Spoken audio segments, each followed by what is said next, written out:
This has been an exciting year in the field of nutrition. But then again, I think every year is an exciting year in nutrition. This is Dr. Michael Greger, and for those of you unfamiliar how this works, every year I go through the 5,000 articles published annually on human nutrition, so you don't have to. I then compile all the juiciest results into a quiz show format. We play a bunch of games. Now, when I give the presentation live, I can hand out prizes to the winning contestants, a special CD-ROM I created containing 1,000 latest, greatest scientific articles on nutrition. You're certainly welcome to play along at home, but since you don't have a chance to win or participate in the discussion, here is my email address.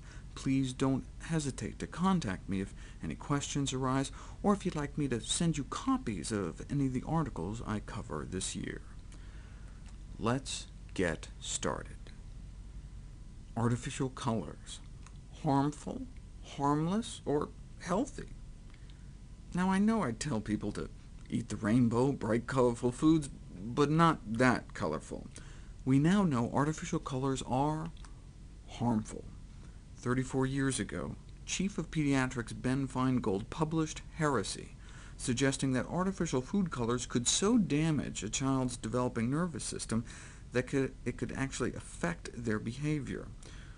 Dow Chemical disagreed, as did Coca-Cola and other players within the $200 billion food industry, who were able to convince the medical establishment that this was ridiculous. But the truth can only be buried for so long, and last year, after the publication of this randomized, double-blind, placebo-controlled food challenge in the most prestigious medical journal in the world, showing artificial colors increased impulsivity, inattentiveness, and hyperactivity among young children, there have now been repeated calls to better regulate or ban artificial colors altogether.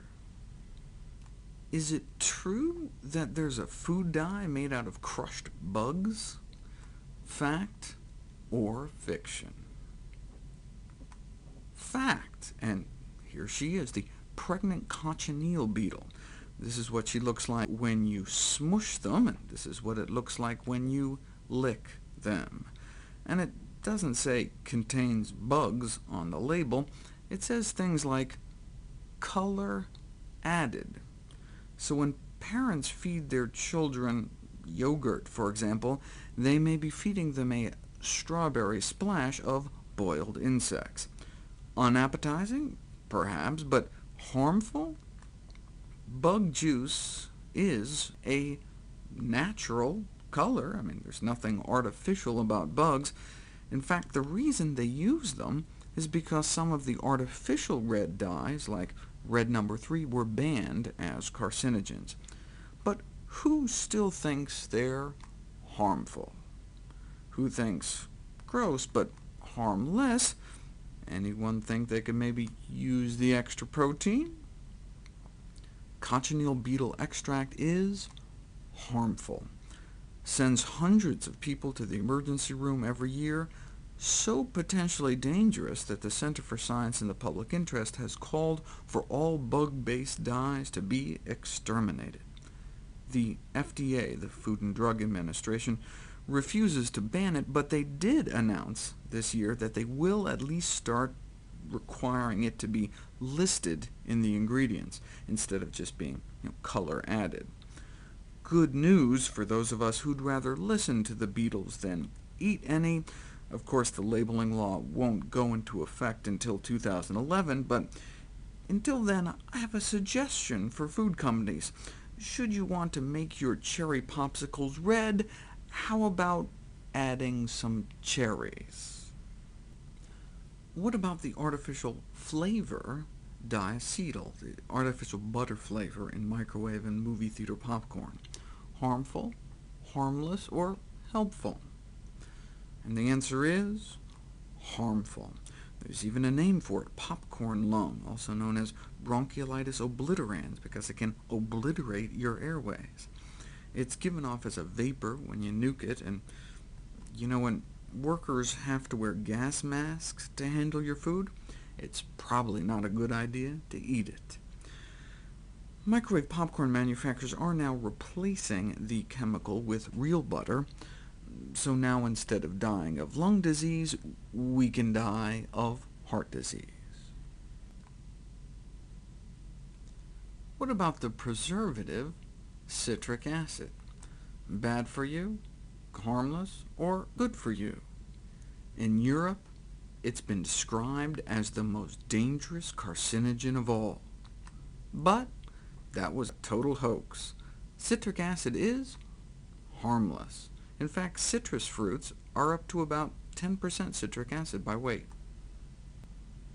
Gum arabic, found in paints, marshmallows, M&Ms, Diet Coke, and is the lickable adhesive on the backs of stamps.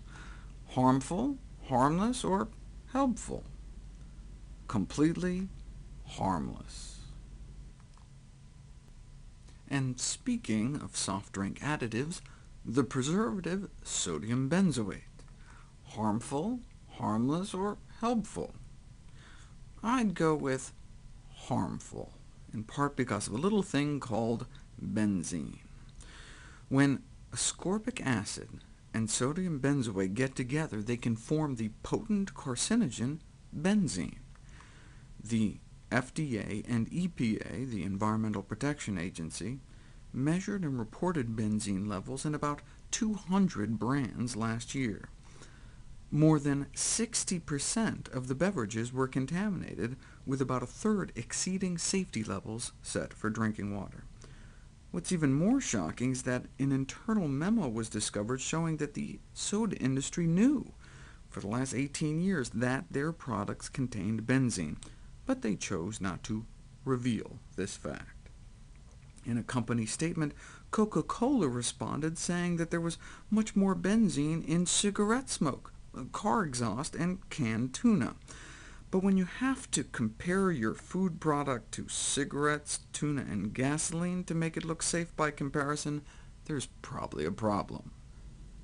Sodium benzoate has also been linked to hyperactivity, which may be one reason a study of 5,000 10th graders found soft drink consumption significantly tied to hyperactivity in both male and female teens. Maybe, though, it's just all that sugar. Is this scientific fact or unscientific fiction? Sugar consumption alone does not seem to affect child behavior, according to a new review this year. But soft drinks aren't made with table sugar anymore. They have high fructose corn syrup. Which is worse, sugar or corn syrup? 3 choices: the sugar, the corn syrup, or they're both just as bad. Round and around it goes. Where it stops, maybe some of you knew, equally bad. Now, that was kind of a trick question. Regular baking corn syrup is pure glucose, 0 fructose. There's no corn syrup in soft drinks either. It's all high fructose corn syrup. Now, some of you may have heard the rumor that high fructose corn syrup may contain mercury. Let's assume for the purposes of this question that there's no mercury. Pure sugar versus pure high fructose corn syrup. Is the sugar worse? Is the high fructose corn syrup worse? Or are they both still equally bad? And the winning loser is both of them. Table sugar is 50% glucose and 50% fructose, and high fructose corn syrup is about 45%, 55%. It doesn't matter. It's all just sugar.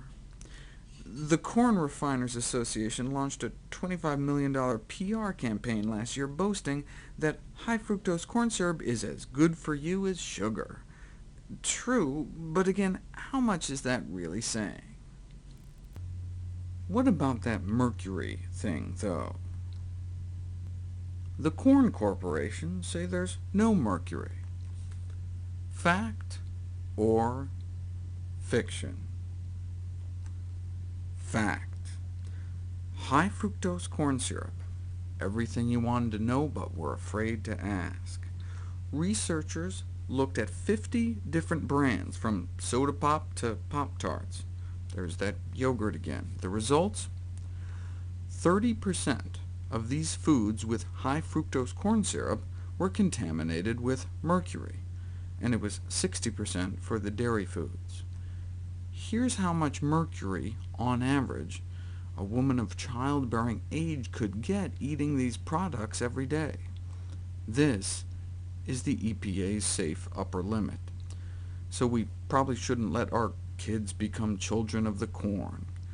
Of course, a can of tuna may have as much mercury as an entire gallon of high fructose corn syrup, but still, taking the mercury content into account, high fructose corn syrup is worse than sugar, but neither is good for you. They're both just empty calories with no nutrition. When I gave testimony before the Federal 2010 Dietary Guidelines Committee this year, I actually sat right next to the representative from the Sugar Association. Of course, the pork producers were there, the Dairy Council, the Salt Institute, but I got to chat with Big Sugar. Check out this classic sugar industry ad. If sugar is so fattening, how come so many kids are thin? Well, I can't say that anymore. The tagline? Sugar. It's not just good flavor. Sugar is good food. As unbelievable as that one was, this is my favorite. Mary is a busy girl. She needs sugar in her life for energy. She needs energyless artificial sweeteners like a turtle needs a seatbelt. 18 calories per teaspoon, and it's all energy. That's the problem. Only the sugar industry could take their greatest weakness, empty calories, and try to spin it into something good. Note to mothers: play it safe with your young ones. Make sure they get sugar every day. I couldn't make this up.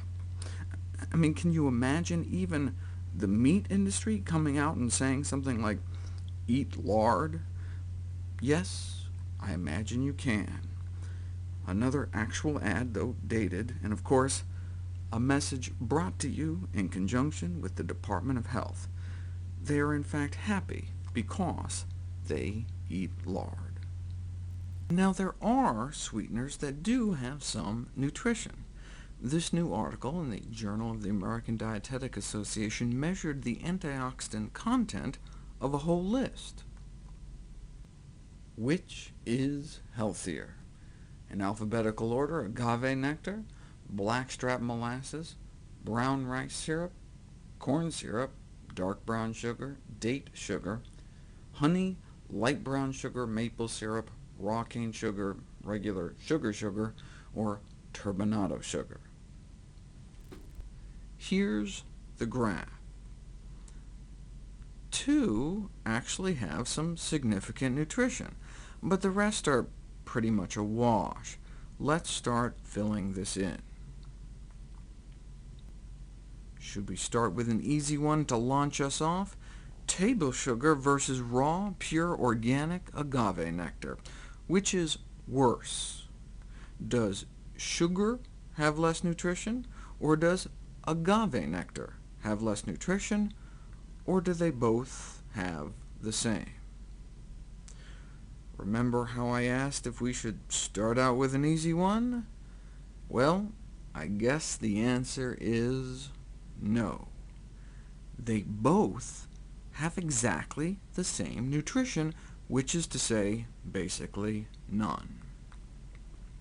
Sugar is here, agave is here, each with a completely pitiful 2/millionth of a mole of plasma ferric acid reducing ability, which is essentially zero antioxidant power. There's one sweetener with even less, though. Now, all those down at that end are basically just empty calories, but out of curiosity, which has even less nutrition than sugar. 10 left to choose from. Which one was all the way down at the end? Least nutrition. Now, we knew corn syrup was here, remember? Same as sugar. They're all empty calories, but brown rice syrup measured out as the emptiest. Which is worse, honey or maple syrup, or the same? Well, they can't be the same, right? I mean, there aren't two bars left the same size.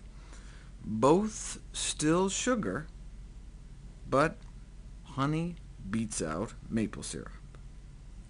In fact, all these are basically just sugar, whether dark, light, raw, or turbinado. There are only two health-promoting sweeteners, only two sweeteners that are actually good for you: molasses and date sugar. They're both good, but out of curiosity, which one falls to second place? Do you think molasses is less healthy than date sugar, or does date sugar fall to second place?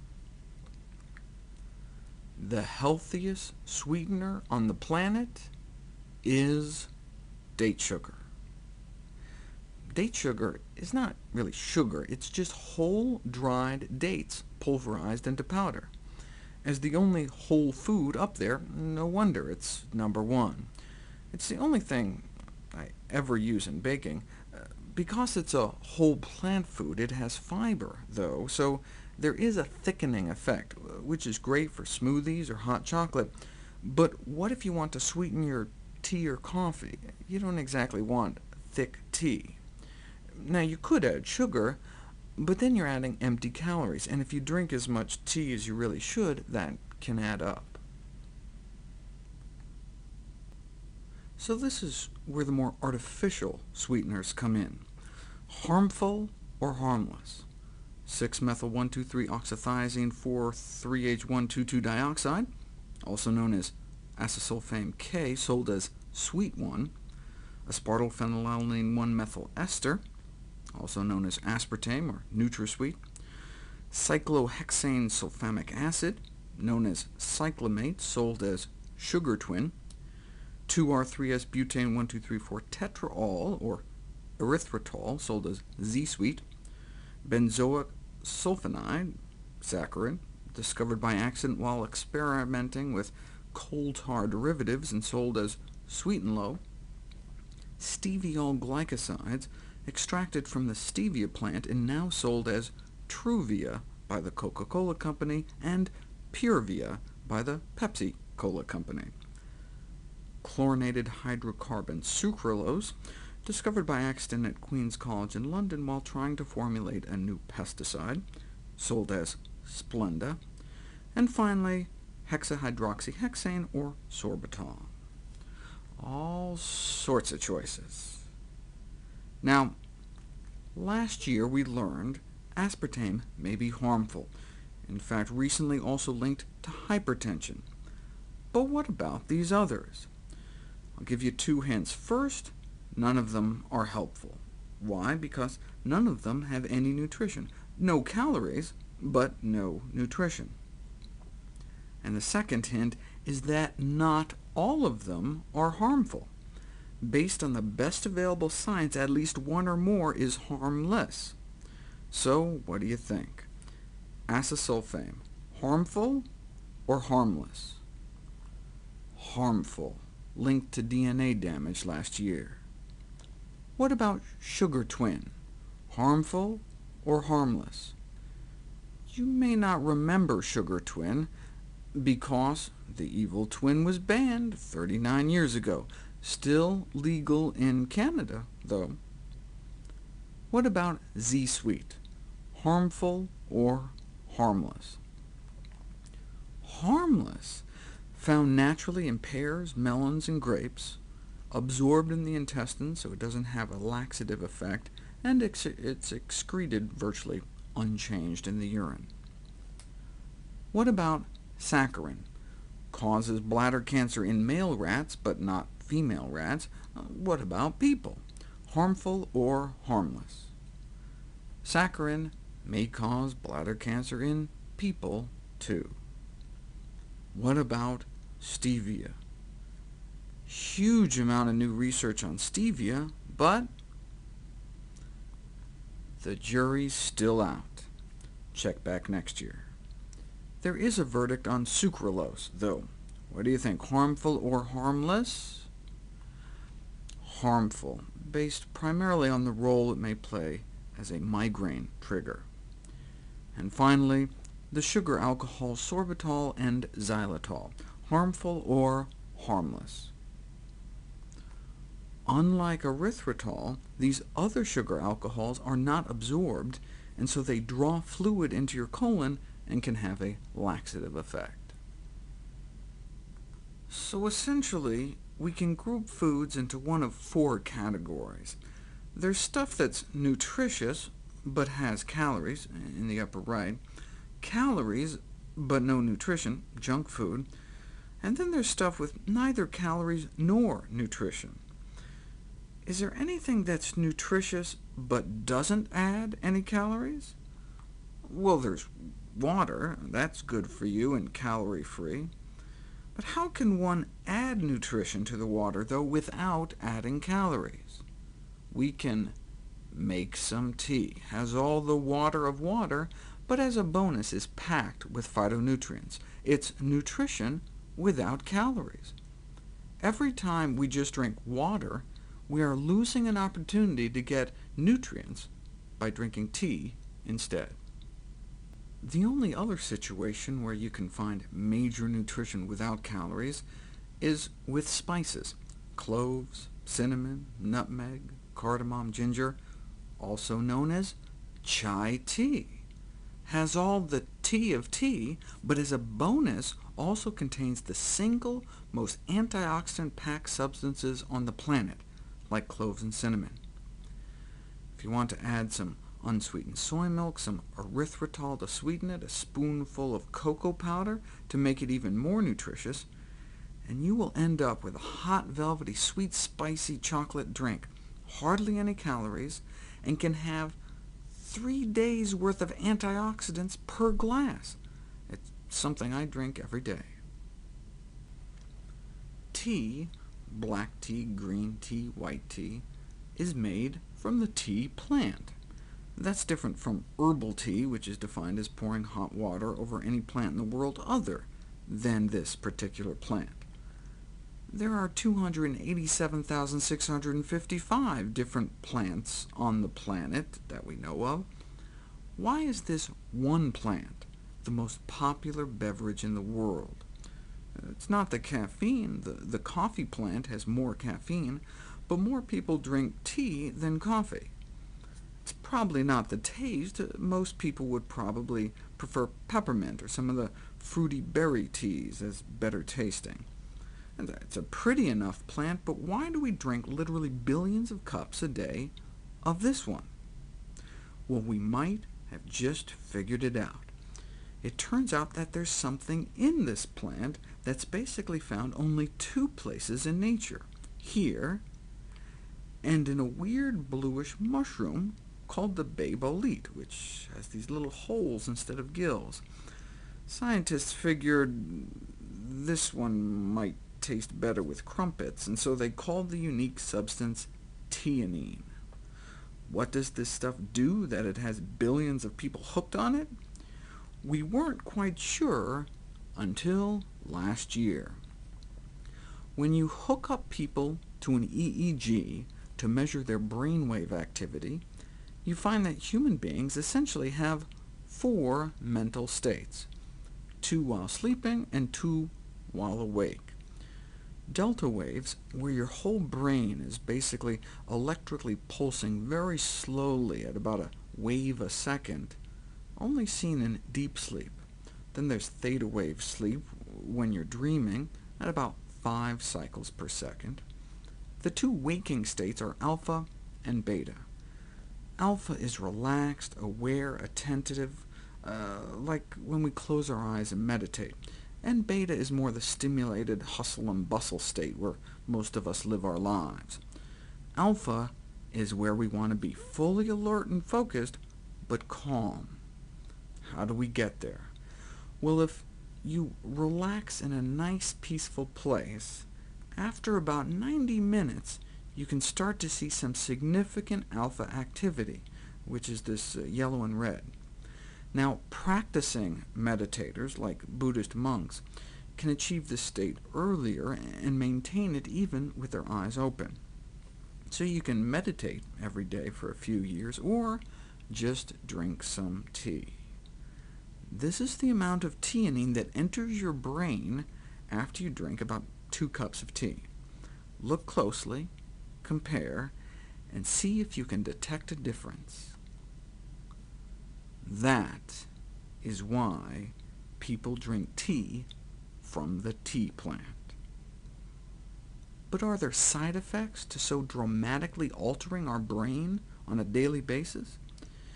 Well, if you've seen my previous year's lectures, you know that the side effects of daily tea consumption include things like less breast cancer risk and living a significantly longer life. Here are the new side effects we just learned about in the last 12 months.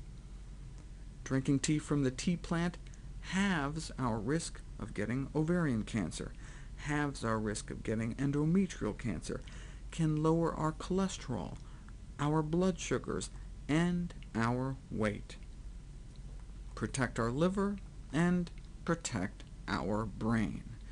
Drink green tea every day. But there are 2 types of green tea.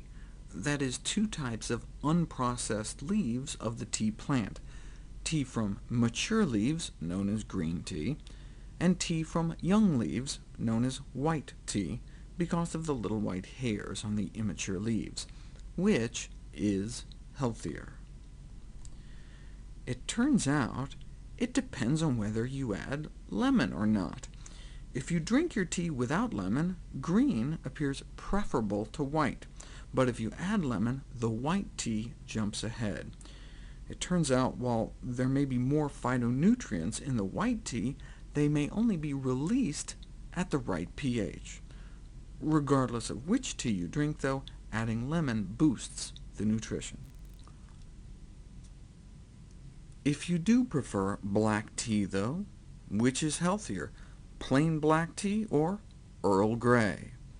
The answer is Earl Grey, which has the added benefit of bergamot oil, this source of bergamottin, a phytonutrient that beat out 24 other phytonutrients last year in a test of human stomach lining protection. If you prefer herbal teas, in my talks in recent years, we've learned that some herbal teas are good for us, and some herbal teas are bad for us. Let's run through a few more that have been recently studied. Tulsi tea, also known as holy basil. With such a pious name, it's got to be good, right? Harmful, harmless, or helpful? Wonderful stuff. What about osmanthus tea, a flowering shrub in the olive family? Harmful, harmless, or helpful? Wonderful stuff. You can find it in Asian markets. What about something a little more familiar? Hibiscus tea, which is what puts the zing in red zinger tea. Harmful, harmless, or helpful? Once again, wonderful stuff. Of course, there are other healthy drinks, too. Consider the Kuna Indians, who live on islands off of Panama, one of the healthiest populations on Earth, 20 times less heart disease compared to us, 20 times less cancer. And it's not their genes. When they move to the mainland and start eating a typical Western diet, their chronic disease rates skyrocket.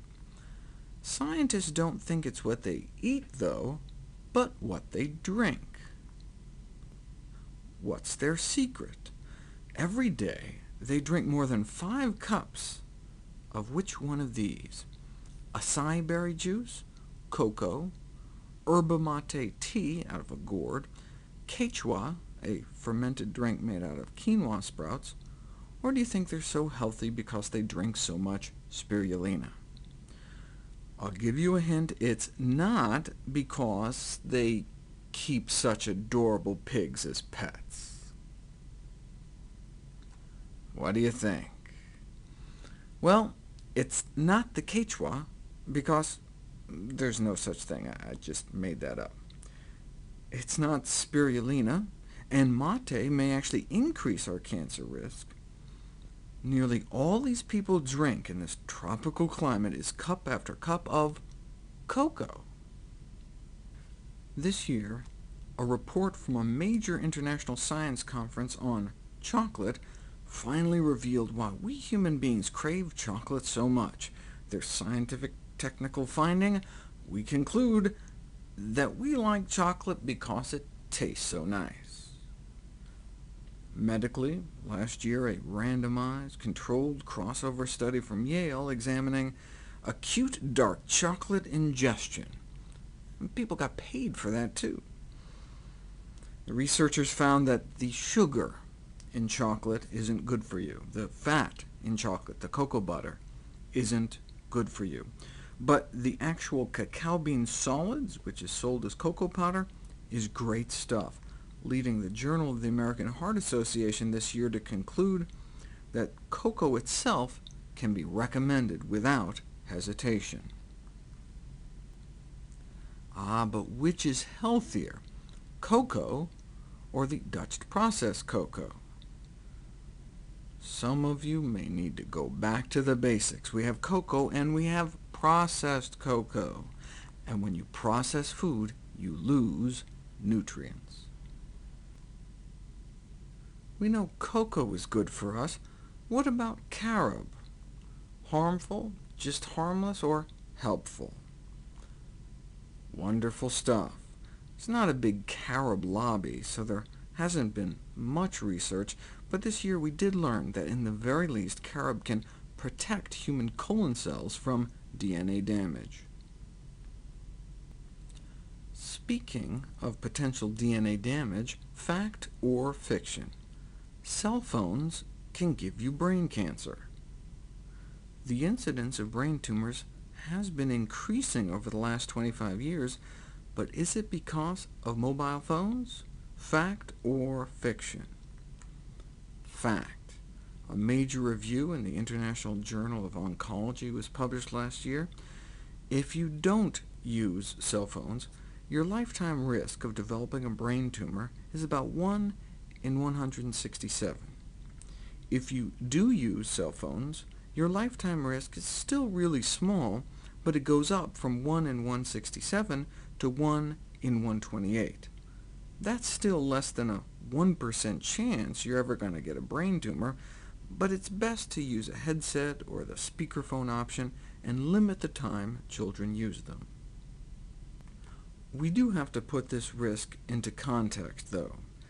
Our children are 7 times more likely to develop a brain tumor eating just a single hot dog a week than using a cell phone. In fact, if our children insist on wanting to be Oscar Mayer wieners, they are multiplying their odds of getting childhood leukemia by 950%. Diet is the #1 cause of cancer. Cancer is therefore a preventable disease, but it does require major lifestyle changes. Only 5 to 10% of cancer is in our genes, our family history. The other 90 to 95% of cancer risk is caused by what we expose our bodies to. Of the 90 to 95%, tobacco contributes about 1/4 of the risk in the United States. There are some infectious causes, particularly in people with AIDS, but diet, if you include obesity and alcohol, makes up about 50% of our cancer risk, and cell phones, air pollution, X-rays, everything else all just fits in to that last 10 to 15%. Anything about our diet in particular? From a massive new study in Canada last year, total meat consumption was directly related to the risk of not only stomach cancer, but colon cancer, and rectal cancer, and pancreatic cancer, and lung cancer, and breast cancer, and prostate cancer, and testicular cancer, and kidney cancer, bladder cancer, and more leukemia as well. Every year, for example, 60,000 Americans come down with non-Hodgkin's lymphoma, a blood cancer that goes on to kill about 1 in 3 patients. There's been a significant rise in incidence in past decades, and no one really knows why. Some have suspected exposure to the bovine leukemia virus, which infects the majority of herds in this country and can cause similar tumors in cattle. More than 5 years ago, we learned that about 3/4 of people tested have been exposed to this virus, likely through their consumption of meat and dairy products. The risk may extend beyond those just eating animal products, though.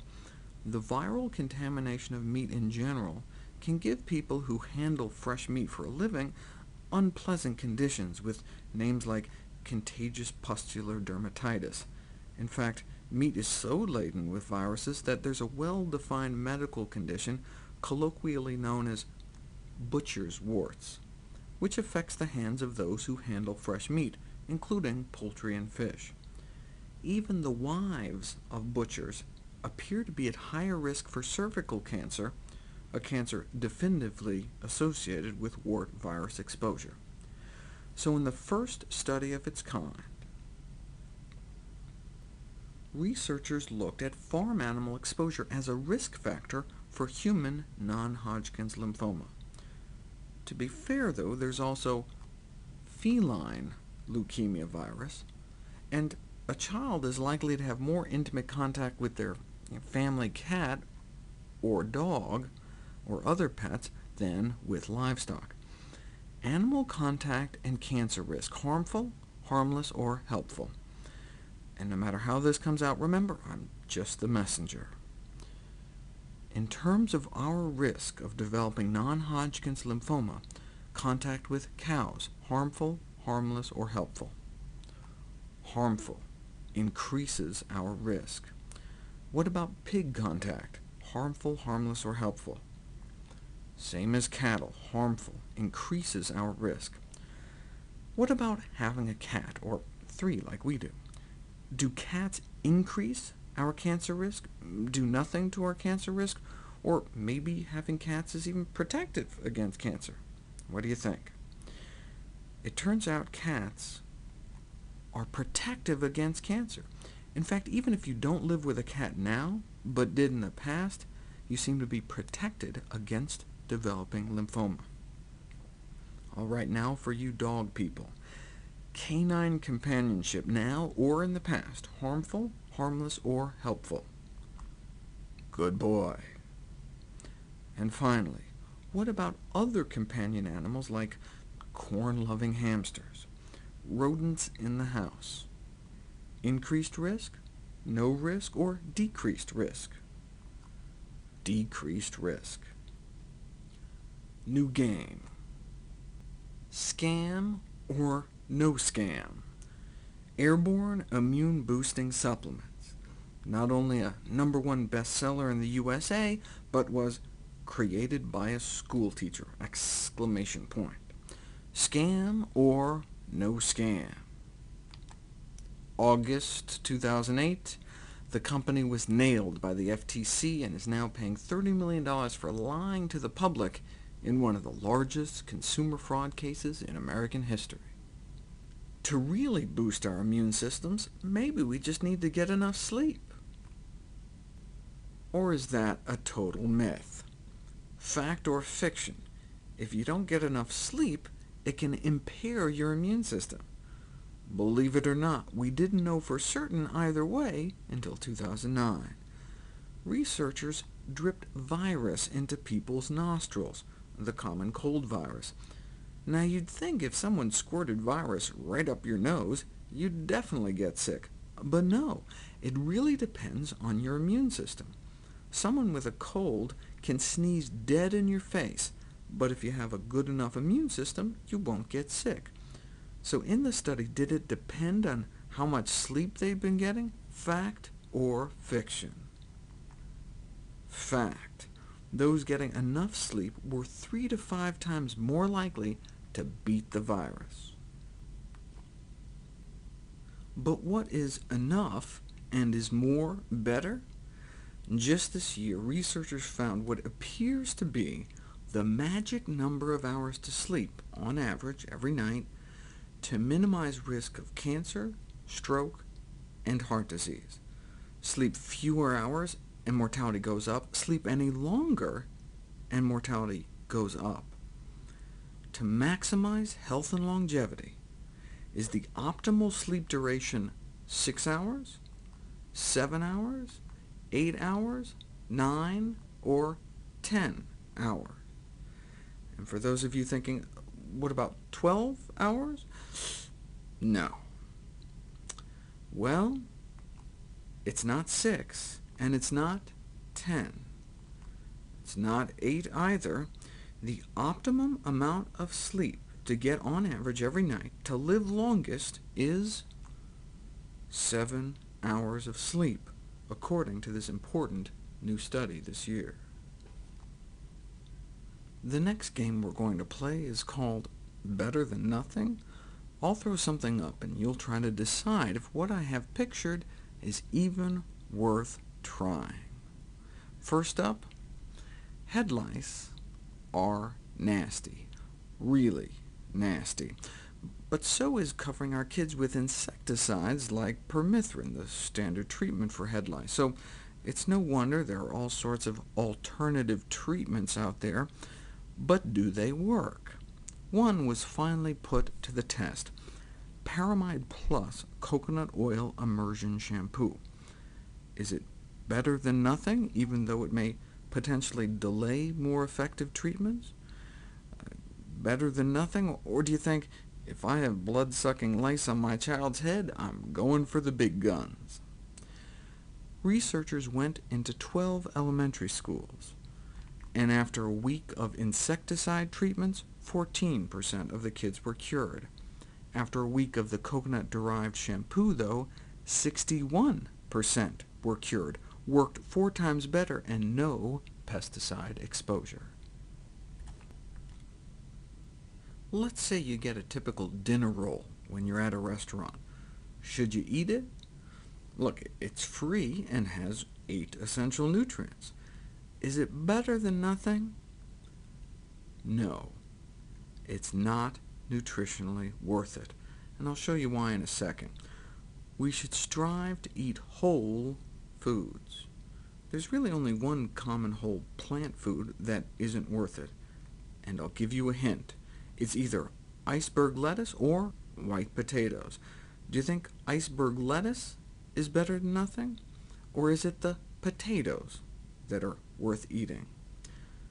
Iceberg lettuce is one of the least nutritious vegetables, so if you have a choice, always choose a healthier salad green, but it is still better than nothing. I recommend, however, you pass on the potatoes. This year, in the Journal of the American Dietetic Association, eating non-fried white potatoes was associated with a 50% increased risk of kidney cancer. Same with eating white bread, 50% increased risk of cancer. That's why the dinner roll isn't worth it either. To put this into context, though, meat in this study was associated with 400% increased risk. Which food cut the risk in half, though? Dark green leafy vegetables. Next, everyone feel for your pulse. Stick your hand out, thumbs up, feel for the knobby bone at the top of your wrist. Then if you slide your hand down across the front of your wrist, you'll feel these like strands of spaghetti. Those are the tendons in your wrist. If you lightly feel between the knobby bone and that first tendon, you should feel your pulse. Got it? Okay, now we're going to feel what happens to our pulse when we take a deep breath. We're going to try it twice. Try to feel what happens to your pulse when you inhale and when you exhale. All right, here we go. Slow inhale. Slow exhale. One more time.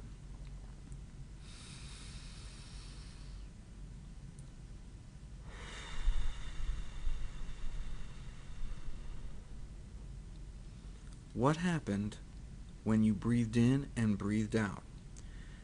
You should have felt your pulse speed up when you breathe in and slow down when you breathe out. That's called heart rate variability, and it's a very good thing. That's a measure of the control our nerves have over our heart. This is the survival curve for people after a heart attack. With good heart rate variability, 9 out of 10 people are still alive 4 years later.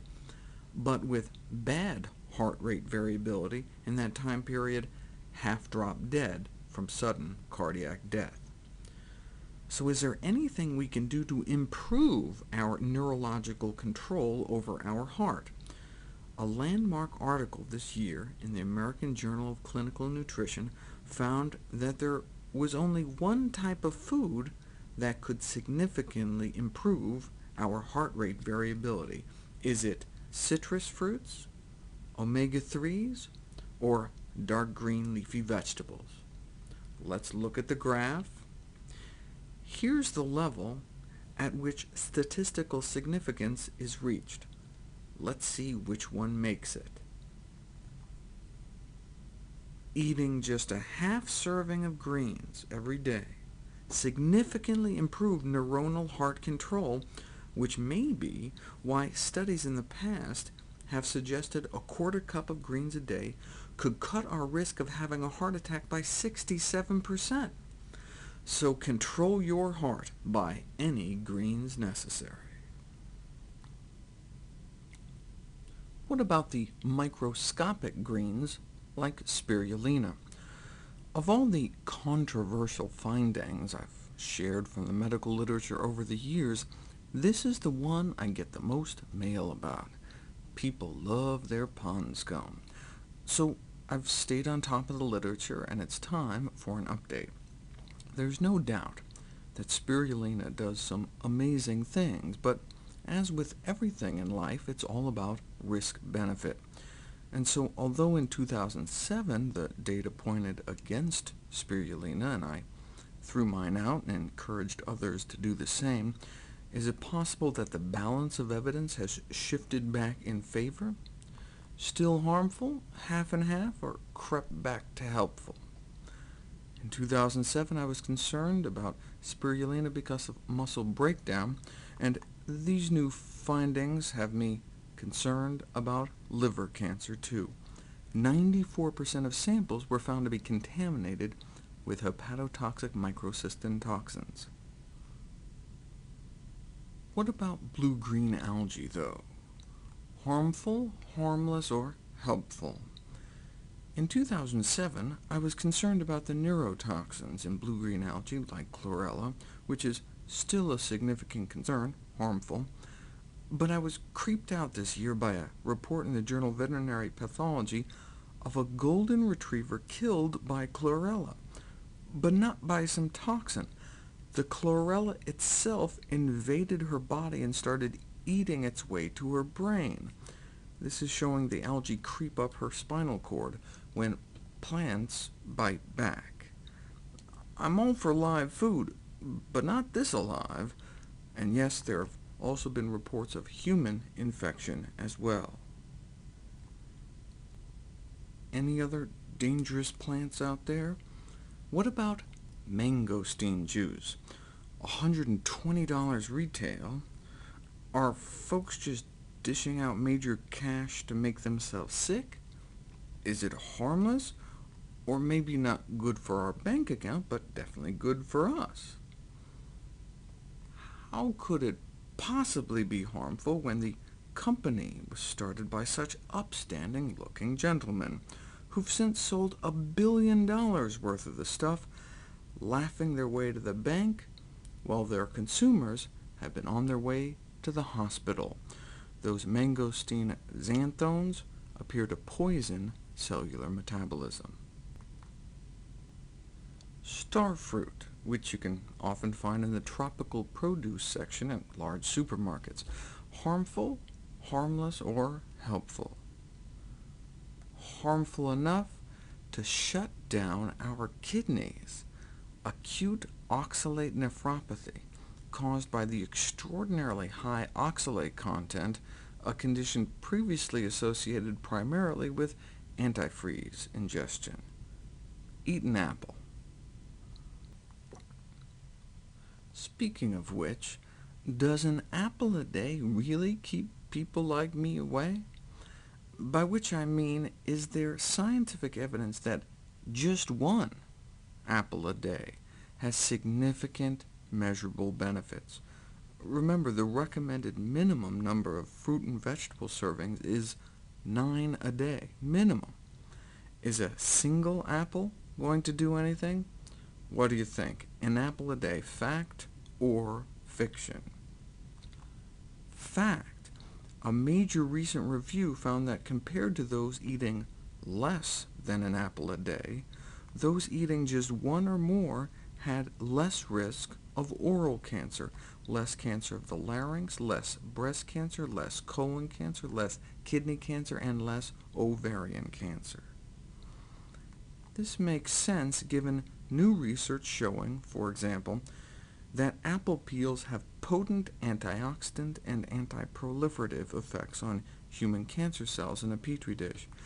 The higher the apple concentration, the more the growth rates of the human cancer cells dropped compared to control. Same with breast cancer. And apples seem to work best against estrogen receptor-negative breast cancer, which is much harder to treat than estrogen receptor-positive breast cancer. How do apples do what they do? Those of you who have seen my Stopping Cancer DVD will recognize these stages of tumor formation. Carcinogens cause DNA mutations, and then oxidation, inflammation, and hormones cause it to grow and finally metastasize. Which steps do apples block? All of them. Anti-mutagenic, antioxidant, anti-inflammatory effects, and even immune enhancement to help clear out any budding tumors. Eat at least an apple a day. Fact or fiction, though? Many of us were told as kids not to eat the brown parts. But can we eat the whole apple, bruises and all? Patulin is a mycotoxin produced by a fungus that infects apples and can cause those characteristic brown patches. If it is a human carcinogen, and we're still not sure, it's a pretty weak one, so the concern is not with the apples themselves, because we can just cut away the brown parts, but with apple juice, where companies can get away with using fallen, rotting, moldy apples, and we would never know, unless researchers started testing apple juice for the presence of fungal toxins. And in countries around the world, patulin levels in apple juice, the #1 source of fruit servings for toddlers in this country, have in many cases exceeded the World Health Organization safety guidelines. Always better to consume apples than apple juice. But if you are going to drink apple juice, choose organic, as none of the samples of organic juice in the latest 2009 study exceeded those safety limits. Are there any other circumstances when otherwise healthy foods might be harmful? Fact or fiction? Pregnant women should avoid peanuts to decrease their child's risk of peanut allergy. Fact or fiction? Where did anyone even get such an idea in the first place? From the American Academy of Pediatrics. But they're wrong. Says who? Says the American Academy of Pediatrics, who just reversed their position last year. A common question I get asked when I tell folks to eat nuts every day is, which nuts count in terms of cutting our heart disease risk in half? Basically, all nuts count, including peanuts, but excluding chestnuts and coconuts, which really can't be considered nuts nutritionally. Last year, though, someone asked me about betel nuts, something I'd never even heard of. It turns out you can find them in Asian markets advertised as tasty. Betel nuts. Harmful? Not harmful, but don't really have the benefits of other nuts. Or betel nuts are like any other nuts, helpful. It turns out, evidently, the public health community has known for a long time that betel nuts cause cancer, but only recently did we discover they may shut down our kidneys as well. Coconuts may not really be nuts, but they are a whole plant food. People don't typically eat whole coconuts, though, so let's break it down. Coconut oil, widely touted on the internet for its health properties. Coconut milk, which is now being used to make a variety of non-dairy products. And dried coconut flakes. Now, none of these should be confused with coconut water, which is the fluid inside coconuts, which, interestingly, is so close in composition to human plasma, in an emergency, you can use coconut water intravenously. You can literally hook up a series of coconuts and drip them right into you. So if you're ever on a desert island and just happen to have some IV tubing laying around. Anyway, coconut oil. Harmful, harmless, helpful. In terms of what it does to our cholesterol, it is as harmful as butter. What about coconut milk, though, which is rich in MCFAs? Harmful anyway? Harmless or helpful? Some may remember those studies from 2007 that showed that an Egg McMuffin was McDeath on our arteries. Olive oil didn't do anything, and walnuts showed an immediate benefit. Well, that experiment was repeated, but this time with coconut milk. And the arterial reaction to coconut milk was as bad as the McDonald's. What about the whole food, though? Flaked coconut, which is just whole dried coconut. Research on defatted coconut flakes shows a cholesterol-lowering effect. That's no surprise. All whole plant foods have fiber, and fiber lowers our cholesterol. But this was for coconut flakes with the fat taken out, which isn't available commercially. What about just regular flaked coconut that you'd buy in a store? The fat part, the coconut oil, is bad, but the non-fat part of coconuts is good. Put them both together, and does the fat win out, making it harmful? Do they cancel each other out, or does the fiber win out, making both flaked and whole coconuts helpful? I'll give you a hint. She thinks flaked coconuts just yummy. And the answer is just harmless, based on studies of coconut-eating Indonesians. We know nuts are the healthiest source of fat, cutting our risk of dying from a heart attack in half. But what about avocados, friend or foe? Is guacamole bad for you? Neither good nor bad, or pass the guacamole. The chips we may eat them with are bad, but avocados are good for us. Helps prevent cancer, may help arthritis, boost our immune system, and lower our cholesterol. We used to think oranges were the best fruit source of cholesterol-lowering phytosterols. That is, until avocados were tested. Still, nuts are the best source of fat. But what if you have diverticulosis? Doctors typically tell patients with diverticulosis that they should avoid nuts. Diverticulosis is a disease caused by inadequate dietary fiber intake. Just as if you don't get enough vitamin C, you can develop scurvy, if you don't get enough fiber, you can develop diverticulosis, which are outpouchings from your colon. When we don't eat enough fiber every day to soften and bulk up our stool, we may have to strain during a bowel movement.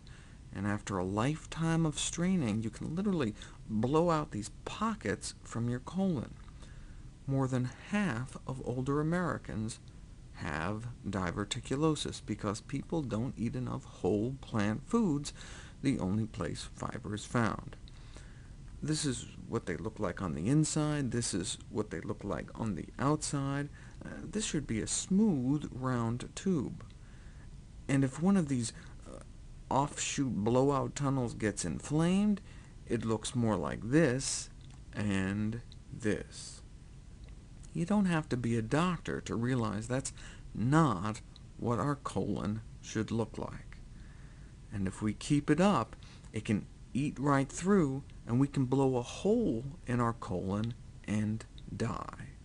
All because we ate too many refined foods and animals and not enough whole plants. But back to the original question, though. Sometimes on autopsy you can find nuts, seeds, or pieces of corn or popcorn stuck in those pockets, which led to this theory that they may be what triggered the inflammation. So the conventional wisdom has been to tell elderly folks to stay away from these foods. But at the same time, the lack of plant foods caused the whole problem in the first place. So do we really want to tell people to cut down? Well, what does the latest research show? Stay away from these foods, fact or fiction? According to a landmark new study in the Journal of the American Medical Association, not only fiction, but those with diverticulosis eating nuts and popcorn had lower rates of inflammation. It all starts with constipation, and so we've got to start young. Why are nearly 1/3 of our preschoolers constipated? It's all in the title. Increased prevalence of constipation in preschool children is attributable to the underconsumption of plant foods. And also, dairy was found to play a constipating role as well. The childhood obesity epidemic has gotten so bad in the United States that there are now doctors advocating stomach stapling gastric bypass surgery for kids. In fact, if the obesity trend continues, all Americans will be overweight by 2050, 100%, and 100% obese by the end of the century. So what has to change? Well, abdominal girth appears directly related to meat consumption. 1/3 of a centimeter increase in waist circumference for every 10 grams of meat consumed. That means an inch onto our waist for every daily burger, so like one belt notch per burger. But it's not just about cutting back on meat, dairy, and eggs. In a study just released this year, the diets of hundreds of identical twins were analyzed, same exact genes, but those eating more plant-based diets had more favorable levels of this hormone secreted by human fat cells that helps control weight. You may remember this study from 2 years ago that had a really mysterious result. People fed the exact same diet, but just had the dairy protein replaced with soy, and there was a significant drop in abdominal fat. Same calories, but instead of the abdominal fat growing, it seemed to melt away. We're finally understanding some of the biology behind this. This year, in the Journal of Nutritional Biochemistry, scientists found that soy helps prevent human fat cells from taking up fat in the first place. They put a layer of human fat cells in a petri dish, and as the concentration of the soy isoflavone was increased, the fat accumulation within the fat cells dropped. And these are the kind of blood levels we can get incorporating soy into our diet. Here's what it looked like under the microscope. These are the individual fat cells, and the fat inside is stained red here for better contrast. So this is the control with no soy phytonutrients. Here's what it looks like adding a tiny bit of soy, 3 micrograms, then a little more, and finally 50 micrograms, where fat uptake was almost completely blocked. In fact, these phytoestrogens are so amazing that the meat industry bragged this year in their trade journals that phytoestrogens have been found in animal products. Not a surprise, really, given that animals eat plants, but should the meat industry really be bragging? Let's look at the numbers. Beef or chicken has about 4 for these isoflavones. Veggie burgers have 4,000. Dairy milk has 6, but soy milk 6,000. No contest, really. What about this, though? Reports last summer linking tofu to dementia. And here's the study, plain as day. Tofu intake associated with worse memory. So what do you think? Is that fact or fiction? It's not only fiction, but the opposite is probably true. Most studies have shown soy improves cognition. But what about this? The study did find tofu to be harmful, but tempeh to be protective. So it can't be the soy itself, since tempeh is actually a more concentrated source of soy than tofu. Combined with the fact that data around the rest of the world suggests soy protects memory, this raised the question, what did they put in their tofu in Indonesia? If the journalists had bothered to actually read the study, they would have seen that according to Indonesian departments of health, formaldehyde is often added to tofu, but not tempeh, to preserve its freshness. Formaldehyde, the neurotoxic carcinogen formaldehyde. This is actually what it looks like. Mystery solved. Like soy, the spice turmeric may also suppress human fat cells, and not only have an anti-proliferative effect on cancer, but may prevent cancer metastases by inhibiting cancer cell invasion. The main turmeric compound is even being considered as a leading treatment for multi-drug-resistant breast cancer. If it's so good for you, though, why not take a lot of it? Not some extract, but actual turmeric, the whole food, but just in large doses, 3 grams, 6 or 7 capsules a day.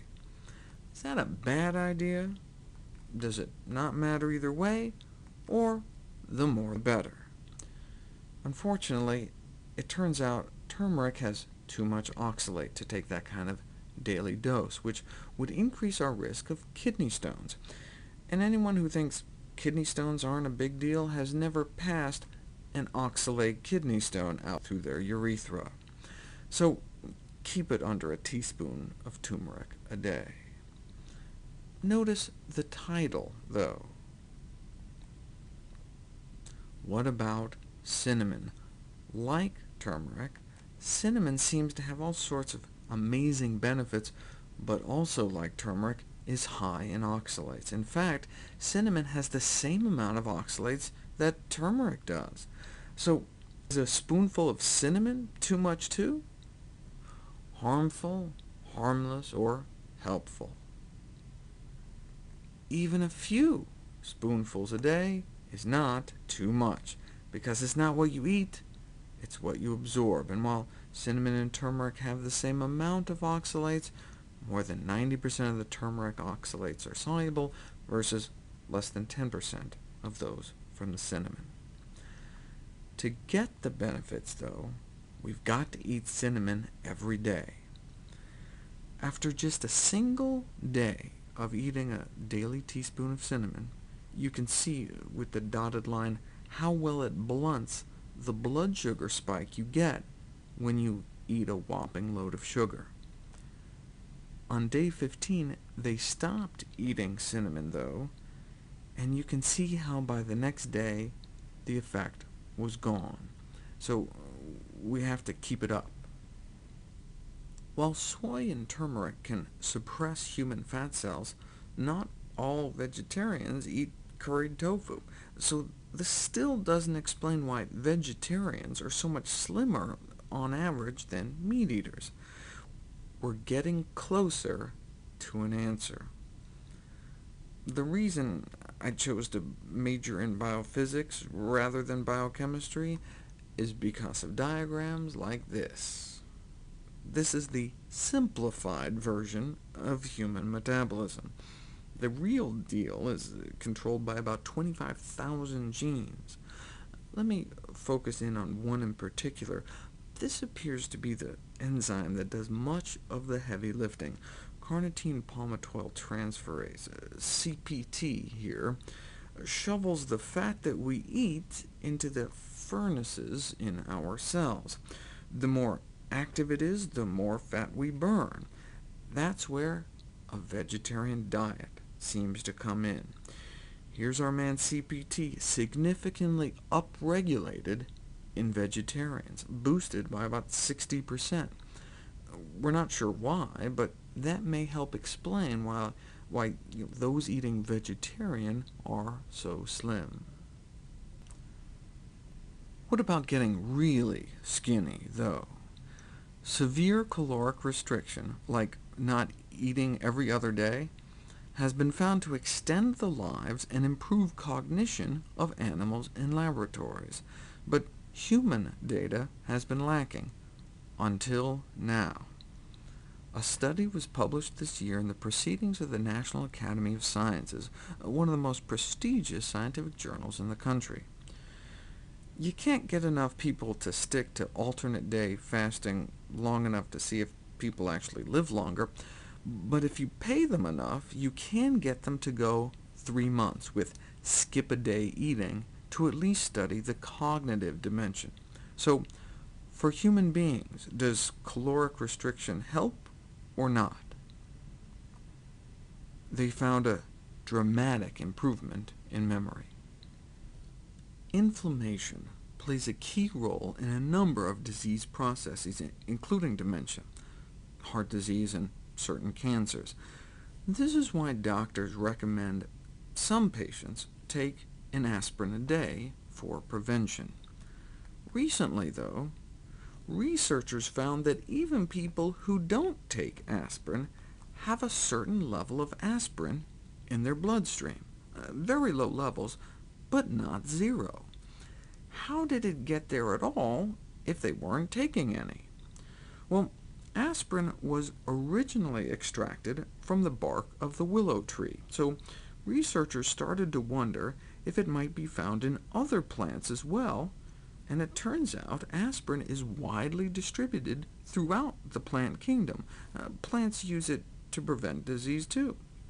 So if it's in plants, what about the blood levels of those eating plant-based diets? Vegetarians naturally have low levels of aspirin coursing through their systems because they eat more plants, as much as some people who take aspirin as a drug. The problem with taking the drug, though, is that it increases our risk of bleeding, like hemorrhagic stroke.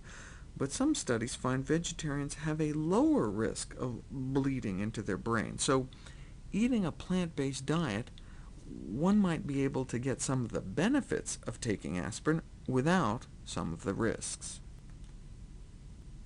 What about moderate alcohol consumption, 1 to 2 drinks a day? Now, everyone agrees that both heavy alcohol consumption and binge drinking, even if really infrequent, is bad, and that any alcohol during pregnancy is bad. But the reason moderate alcohol consumption has been such a conundrum is that if you look at the top 3 killers, moderate alcohol consumption can reduce the risk of a heart attack, but increases our risk of cancers, including breast cancer, and increases our risk of one type of stroke, the bleeding kind, but decreases our risk of the other type of stroke, the clotting kind. So what does that mean overall? 1 to 2 drinks a day for the average American. What do you think? Overall harmful, harmless, or helpful? And the answer is helpful for the average American. But what about for a healthy person? This new study asked the question, who benefits most from the cardioprotective properties of alcohol consumption, health freaks or couch potatoes? In that study, health freak was defined as anyone who exercises 30 minutes a day, doesn't smoke, and eats at least 1 serving of fruits and vegetables every day. In America, that's a health freak. Anyways, for those people, for people who follow a baseline of minimum healthy behaviors, what does moderate alcohol consumption do for their overall lifespan? Does it shorten the lives of healthy people, not do anything for the lifespan of healthy people, or does it make healthy people even healthier? And the answer is that it doesn't appear to do anything. Fact or fiction? If your blood pressure is normal, salt is okay. Or to put it another way, unless you have high blood pressure, there's no reason to specifically avoid sodium. Fact or fiction? Major fiction. Salt does all sorts of bad things to our arteries, besides just raising blood pressure, contributing to the deaths of about 150,000 Americans every year. So try to keep sodium intake under about 1,500 milligrams a day, which means a single slice of bacon could take you over the top for the entire day. Which has more sodium, though? More salt? A serving of beef, a serving of baked all-natural chicken, a large McDonald's French fries, or a serving of salted pretzels? It's not the pretzels, or the fries, or the beef. Why does just plain chicken have so much salt in it? It's because the poultry industry injects the carcasses with salt water to artificially inflate the weight, and they can still label it 100% natural. Consumer Reports found some supermarket chicken so plumped with salt that it registered 840 milligrams per serving. That's off the charts, like a half a day's sodium in half a chicken breast. Avoiding salt isn't the only way to improve our blood pressure, though. Blank consumption, 4 letters, is associated with greater nutrient intake, reduced blood pressure, lower body weight, and a slimmer waist. All things that most Americans could use. Let's fill in the blank. Are beans the answer to Americans' health problems? Beer, beef, beets, dates, corn, chai tea? Cake consumption is probably a stretch. What about fish? Flax, lime, milk, plums, rice, mass taco consumption, or wine? And the superfood answer is, could still be beer. Bean consumption. More nutrients, and better blood pressure, weight, and waist control. The lining of food cans, like cans of beans, can contain a chemical called BPA, otherwise most commonly found in polycarbonate plastics. There is a battle raging in North America about the safety of BPA. Last year, Canada decided to start banning it as a toxic chemical, whereas the U.S. FDA said the stuff was completely fine. Who to believe? The science, always. Are the Canadians right? Or is this one thing that Bush administration science policy got right? There are about a dozen new studies I could put up, but this is the one probably getting the most attention, from the Journal of the AMA, linking BPA levels to heart disease, diabetes, and liver inflammation. Unfortunately, it's not that easy to stay away from the stuff. The general rule is to stay away from numbers 3 and hard clear number 7s. Numbers 2 and 5 are probably the safest, high-density polyethylene and polypropylene. But you don't want to microwave even microwave-safe plastic, and I would encourage people to move to glass Tupperware and glass or stainless steel water bottles. BPA is used in the lining of food cans, but thankfully very little seems to leach into the food, even from acidic foods like canned tomatoes. There are BPA-free canned foods on the market now, like the ones used by Eden Foods, but the benefits of eating any kind of beans far, far outweigh any risks. Remember, bean consumption means reduced blood pressure, lower body weight, and a slimmer waist. This is where we were in 1985. Hardly any obesity. But then came the 1990s. We had to start adding whole new categories of obesity rates. Today, the average American is now overweight, and 1 in 3 are medically obese. It didn't take long to go from this to this. That's what's fueling our epidemic of type 2 diabetes in this country. Over the last 10 years, diabetes rates have skyrocketed 90% in the United States, which means more dialysis, more gangrene, more blindness, and more amputations. As a total nutritional science geek, I ate up this new study. Which are the greatest discoveries in nutrition in the last 33 years? Well, making the top 15 list was the discovery that diabetes can be prevented by diet and lifestyle. So how do you prevent it? The first study in human history of thousands of vegans was just published in the Journal of the American Diabetes Association. Thousands of U.S. vegans studied for the first time ever. First, let's compare weights.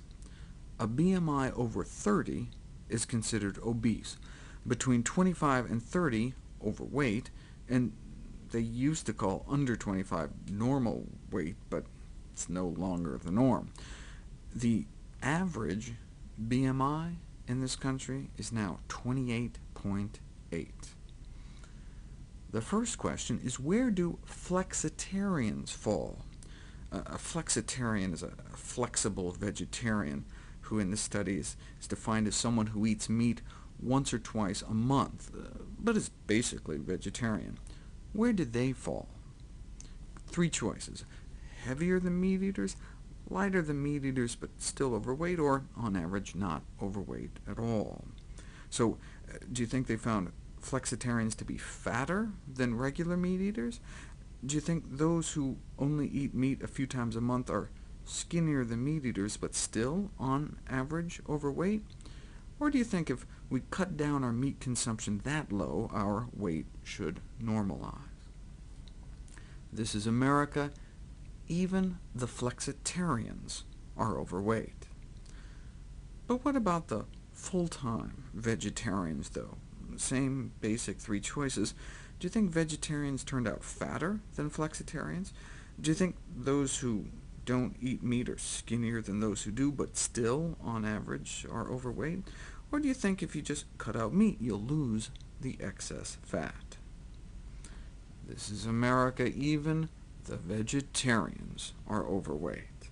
But, surprisingly, they are a significantly healthier weight than those who eat meat even only a few times a month. You can see where the trend is going. What if those vegetarians cut out dairy and eggs? Would they lose enough weight to become the only dietary group in North America that's actually not overweight? You tell me. Do you think cutting out dairy and eggs makes you gain weight? Do you think it would make you lose, but not enough to make that cutoff? Or do you think populations need to cut out meat and dairy and eggs to achieve a healthy weight?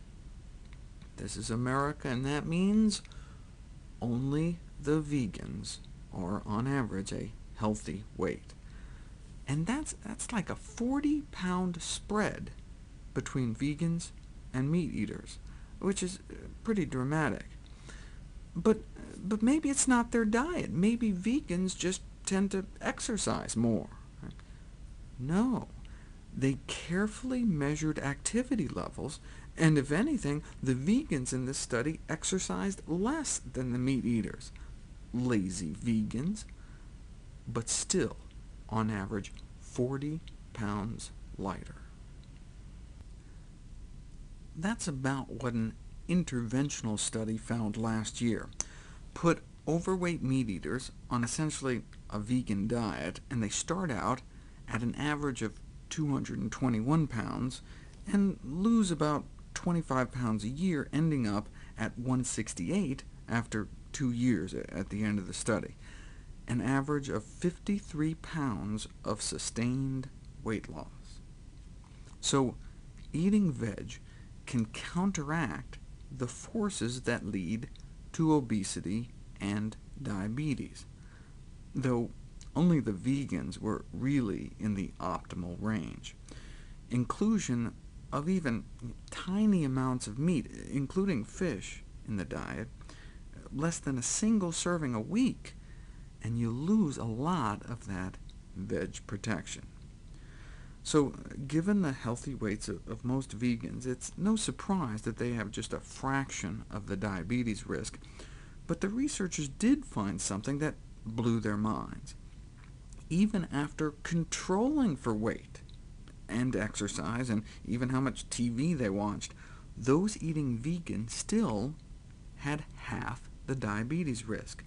So at the exact same weight, the vegan diet just has something that cuts our risk in half. So even obese vegans are still protected. OK, so we now know how to prevent diabetes. How do we treat it? Well, there's lots of different drugs for diabetics that lower their blood sugars, but often at the expense of increased risk of heart failure, heart attacks, and bone fractures. There has to be a better way. Just like with heart disease, the same diet that prevents the disease in the first place can reverse the disease once you have it. You put 20 diabetics, for example, on even a near-vegetarian diet, and in 16 days, half don't even need to take insulin anymore, and those who do are on half the dose.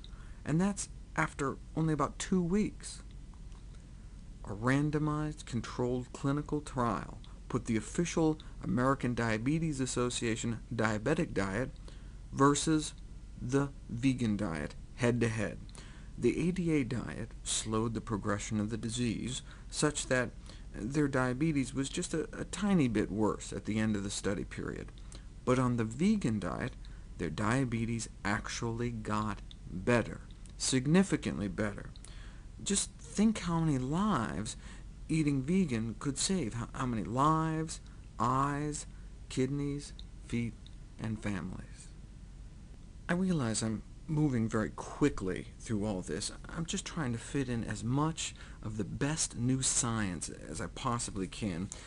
It is important, though, to pause and just acknowledge the tremendous dedication, work, energy, resources these researchers have sacrificed. I mean, imagine what it takes to not only study thousands of individuals, but then follow them for a decade or two.